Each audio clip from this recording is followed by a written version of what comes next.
This is, I believe it's part 5 in my series on facing life's challenges.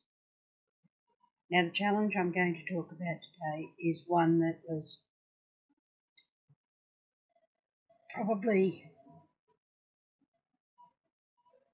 one of the hardest I've had to deal with.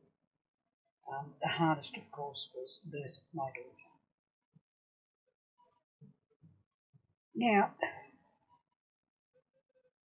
in 2000, I believe it was 15, yes, 2015 was breast cancer. 2016 was first of 2 strokes. Now, when I had the first stroke,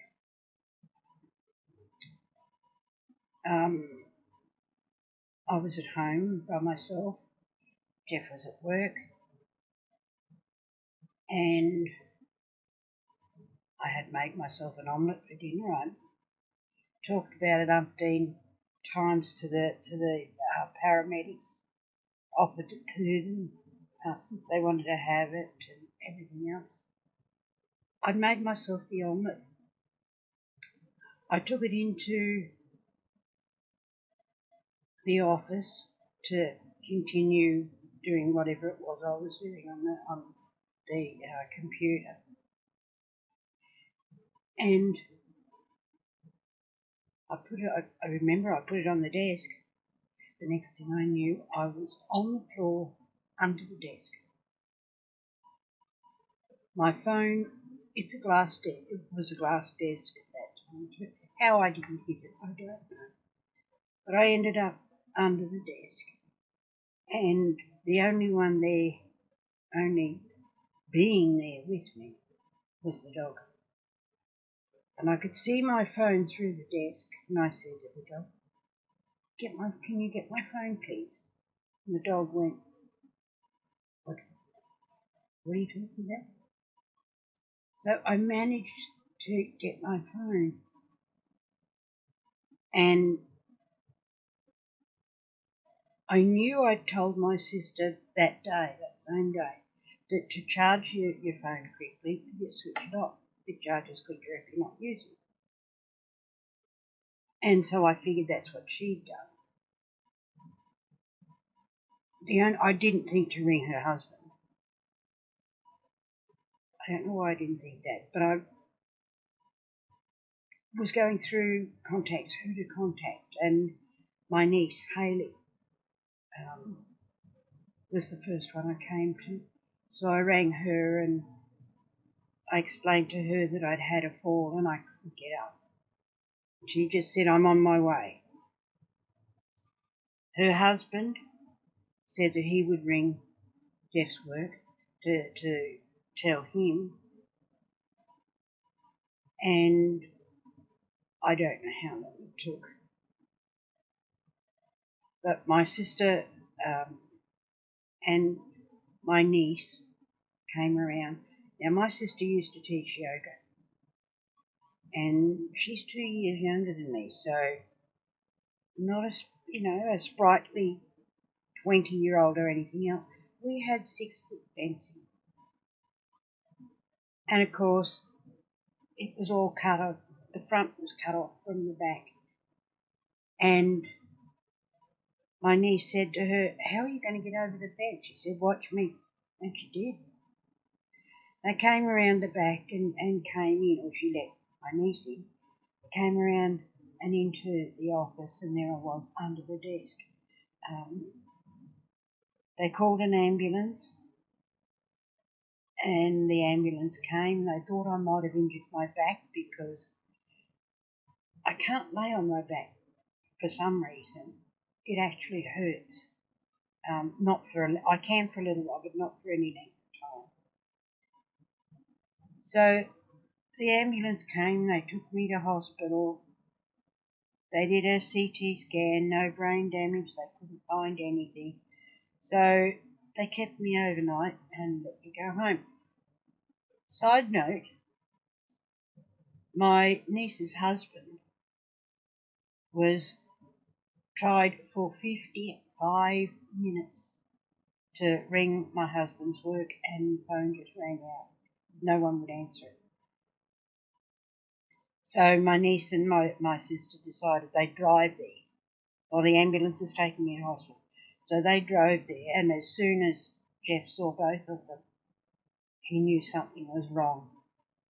So he left immediately and, of course, came up to the hospital. That was the first one. It went undiagnosed as a stroke. They just thought I'd had a fall. The next time was I was going to bed, and I went to the toilet. I was naked, side note, and all of a sudden I just lost power in my body.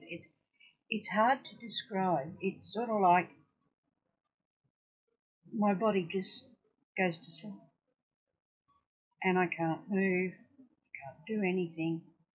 So Jeff was home that time.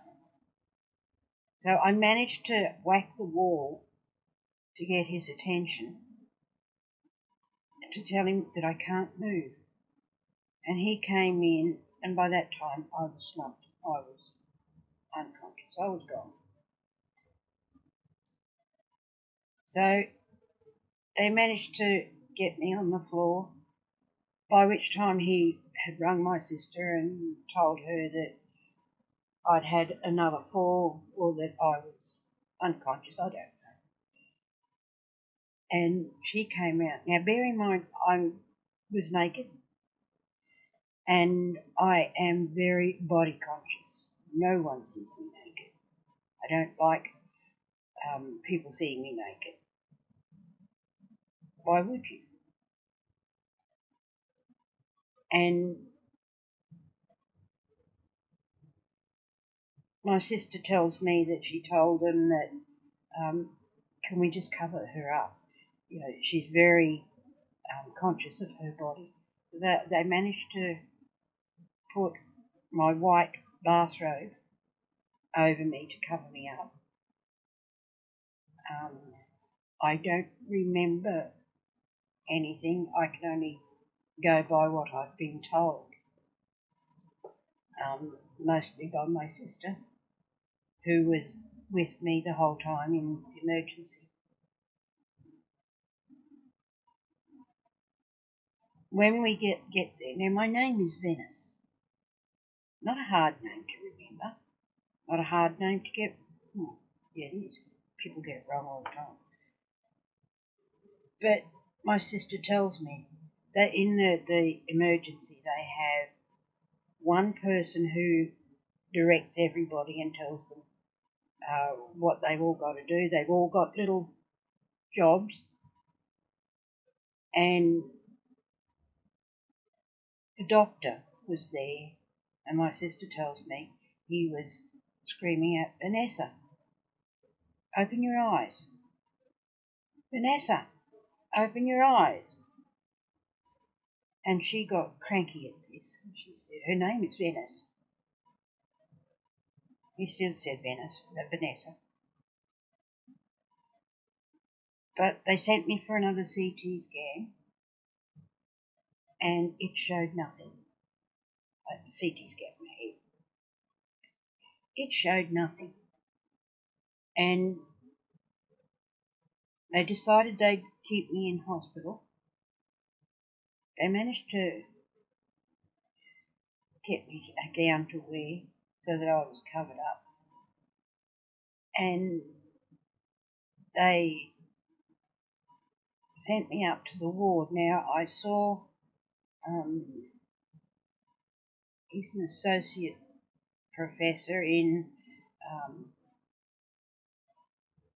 neurology, the brain. And he decided that we'd better have an MRI. So I had the MRI, and they discovered that I had had a stroke at least at most 2 weeks before. Now it was about 2 weeks since I'd had the first fall and ended up in hospital. And they also discovered that I had brain damage. Now we don't know, nobody knows when I got the brain damage. It could quite well have been when I was born, because when I was born, the umbilical cord was around my neck and I was blue. So it could have happened then, but we don't. It explains a lot. That brain damage explains a lot of how difficult I found some things that people would find easy. My family is very musical. This is just a side story. My family is very musical. They can either sing, play an instrument, or play many instruments in the case of my brother Lane. My sister Alison can play the piano. I used to play the piano, but I had to read the music. And no matter how many times I read that music and how many times I played that music, I couldn't play it without the music. So I needed to read it. But it explains, a lot of difficulties I've had. Going back to the story, sorry for the going back to the story, they decided that, yes, I'd had a stroke. I had all the symptoms, the face droop, speech, the arm, everything. So eventually, they sent me home. I take aspirin to thin the blood so I don't get blood clots. And we just figured we could deal with it. Then I had another term, and I got sent to the hospital again with I was seeing my own doctor for something different, and he was talking to me, and suddenly I started to slur. I felt extremely tired. I felt my mouth droop. It does droop on this side, I know it does, but that's the elephant in the room, and we don't think about that. So back to hospital with a letter.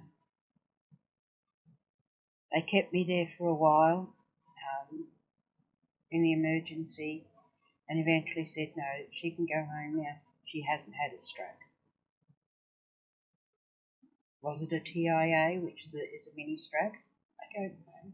I just know that it happened. Eventually, this is 2016, 2017, about the same length of time, I was visiting my daughter, who lives in Toowoomba, and I started slurring and back to hospital again. So the doctor there determined that I have developed what they call hemiplegic migraines. Now, they mimic a stroke. You get everything, the same symptoms as a stroke. But mine are actually painless. I don't get the headache. So that was that. They kept me for observation and decided that's what it was. So what all of that has left me with now, and I've got to be careful, is one of the strokes, I can't remember which one, left me partially paralysed on the left. I had physiotherapy, occupational therapy, all of that. I can't use a knife and fork I my brain won't comprehend cut or fork using the two together. It just doesn't work.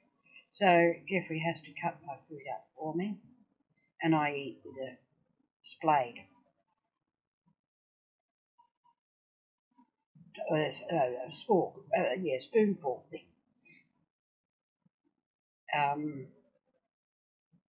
So I am partially paralysed. The left side doesn't work so well. I can't walk long distances. Long distances, I mean, I have issues if it's the butterfly. If it's I couldn't walk 100 yards. I couldn't even walk 100 feet because I just get too tired and I just want to sit down instead. Fast forward to the other night. The other night being Sunday night? No, we were in Bowen, so it was before we came here. It must have been Friday night. Yes, it was. Friday night. I remember eating dinner. Next thing I knew, I was in hospital. I do remember waking up and I'm under the bottom of the bed on the floor here. I don't remember the fall. I just don't remember a lot. I did a lot of in and out of consciousness, but only short term, and I don't remember. I just remember hospital. Again, I remember the floor, but I don't remember the falls. Jeffrey was outside with the dogs at the time that I had the fall. He just heard the bang and came in and put one on the floor.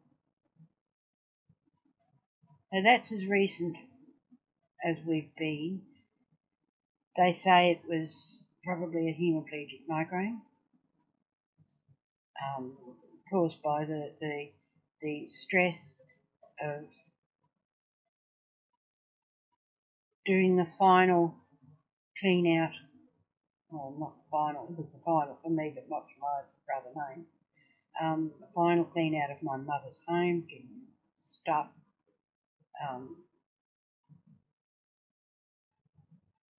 Coming up here to visit my son and his wife.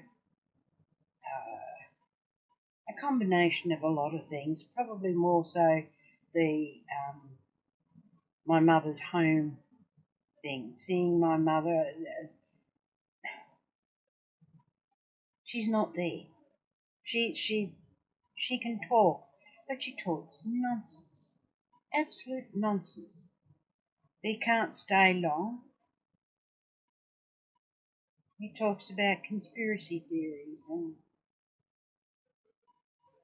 how beds are used for food that they ship overseas for profit.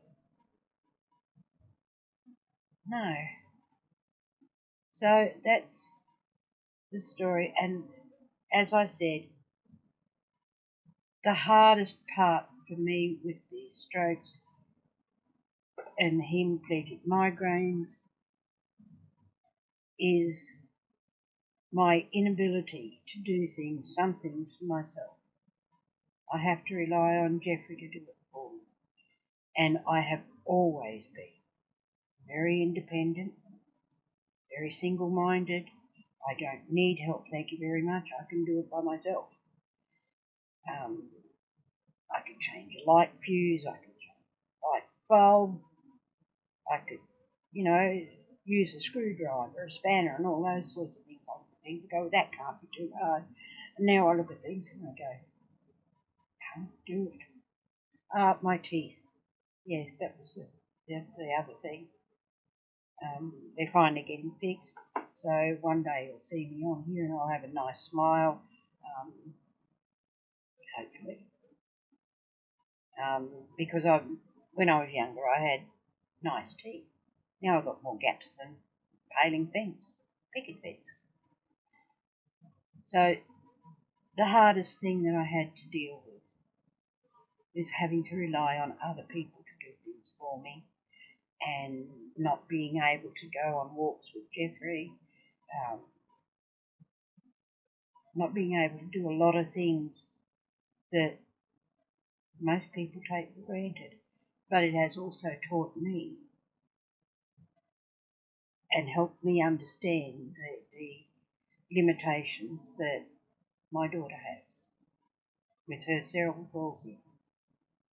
I mean, in her cerebral palsy is not a brain, well, to a degree, it's a damage to the brain due to lack of oxygen at birth, but the fact that you've got to rely on other people to do things for you. So I am strong. I don't let it get to me, but I do understand the restrictions, and I get frustrated with the restrictions that I have. So once again, that's I've got to rely on my strength as a person to not allow it to depress me. So that's the story. Try to remain positive. I look at it as, well, it's just something else. There's a story in the Bible, and the man's name was Job. And although I'm not a religious person, I do relate to the story. And he was given many trials. He lost his family, he lost his farm, he had boils all over his body. He went through a lot of suffering, and still he maintained his positivity. And so that's what I think. I've often said, I just call me Job, will you? It's just easy. But it does upset Jeffrey. He says, why does everything have to happen to you? Why not me? I'm not given anything that I can't handle. I can handle it. I get frustrated, but I can handle it. So that's my life challenge for this video. Sorry, I didn't did it for this video. I will see you in the next one. I have many life's challenges, so I will see you in the next video. Thanks for watching.